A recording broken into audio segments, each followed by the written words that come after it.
കലോത്സവത്തിന്റെ തുടക്കത്തിലുണ്ടായ protocol ലംഘനം സംബന്ധിച്ച വിവാദങ്ങൾ ഒഴിവാക്കേണ്ടിയിരുന്നതാണെന്ന് എം.പി. അഡ്വക്കേറ്റ് ഡീൻ കുര്യാക്കോസ്. രാഷ്ട്രീയ പ്രതിനിധിക്കല്ല, ജനപ്രതിനിധികൾക്കാണ് പ്രാധാന്യമെന്ന് സംഘാടകർ അറിഞ്ഞിരിക്കണമെന്നും അദ്ദേഹം കഞ്ഞിക്കുഴിയിൽ പറഞ്ഞു. കലോത്സവ നഗരിയിൽ സന്ദർശനം നടത്തിയ ശേഷം മാധ്യമങ്ങളോട് സംസാരിക്കുകയായിരുന്നു അദ്ദേഹം. 35ാമത് ഇടുക്കി ജില്ലാ കലോത്സവത്തിന്റെ സംഘാടനത്തിലുണ്ടായ ശ്രദ്ധക്കുറവാണ് പ്രോട്ടോകോൾ ലംഘനത്തിന് കാരണമെന്നും വിവാദങ്ങൾ ഉണ്ടാകാതെ ശ്രദ്ധിക്കേണ്ടതായിരുന്നു എന്നും ഇടുക്കി എം.പി. അഡ്വക്കേറ്റ് ഡീൻ കുര്യാക്കോസ് പറഞ്ഞു.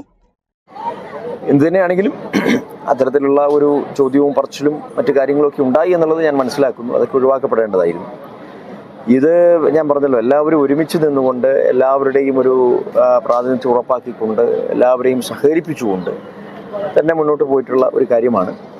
അപ്പോൾ അത്തരത്തിലുള്ള ആക്ഷേപങ്ങൾ ഉണ്ടാകാതെ ശ്രദ്ധിക്കുക.